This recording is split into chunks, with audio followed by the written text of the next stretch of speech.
Top quality और consistent performance के लिए सिर्फ सिल्वर पंप्स। टॉप क्वालिटी और कंसिस्टेंट परफॉर्मेंस के लिए सिर्फ सिल्वर पंप्स, नाम याद रखना।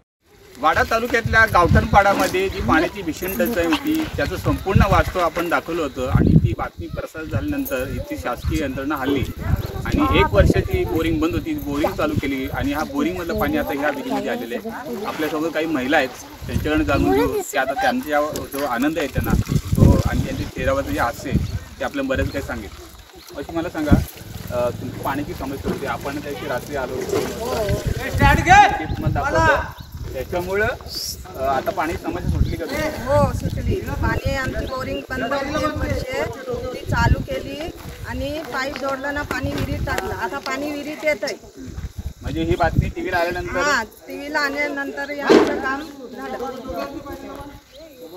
मावशी मग मला सांगा, या पाण्यामुळे गावात काही भांडणं व्हायची का इथं? हो भांडणं व्हायची। पाण्याला आला ना तर नंबर लागायचं पाण्याचं। हां, त्या बाया पुढे नंबर लागला त्या भरून देत नव्हत्या। पाणी प्यायला असलं तरी पाणी एक दूध पण देत नव्हत्या। माझा भरल्याशिवाय दुसरीला भेटतं नाही पाणी। इथं भांडणं व्हायची, माझ्या घरी पाणी प्यायला नाही, आम्हाला एक दूध तरी द्या, नाही माझा भरल्याशिवाय तुला भेटणार नाही।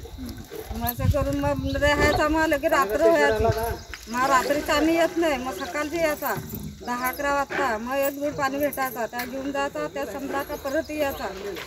त्या करून पाणी एक दूध भेटायचा। पण आता पाणी झाला भरपूर, आता भांडणं होणार नाही। आंघोळीला पण पाणी नाही भेटत होता आणि आता भांडणं नाही होणार। आणि आता तुम्हाला आनंद वाटतो ना? आभार माना। आपल्याकडे काका आहेत, काका मला सांगा, गावात पाण्याची टंचाई भरपूर होती आणि गावात पाण्याची दुष्काळच होता असा धरून चला। एक हांडा मिळायचा, त्याच्यावर दिवसभर काढायचा आणि स्वयंपाकाला पाणी नाही टायमाला, मग रात्री यायचा, रात्री नंबरवर लागायचं बायांचं। मग आम्ही यायचो संपीन, मग पाणी भरायचा आणि सकाळी उठून कामाला जायचा, परत तिथून यायचा, रात्री लेडीजच्या बरोबर आपण मेला आपल्या त्यांच्याबरोबर यायचा, असा त्रास काढला।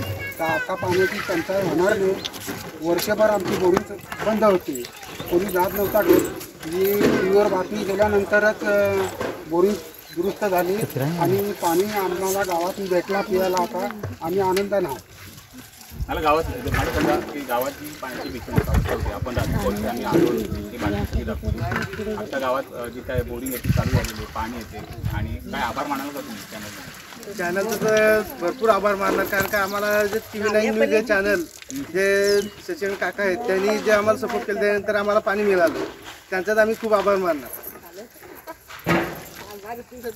नक्कीच आपण प्रयत्न केला, ह्या गावातली पाण्याची जी समस्या आहे सोडवायचा प्रयत्न केला आणि पाण्याची समस्या सोडवलेली आहे आणि ह्या महिलांवरचा जे आनंद आहे हा आनंद बरेचसा काय आपल्याला सांगून जातो। शशांक कासार, TV9 मराठी, वाडा गावठणपाडा।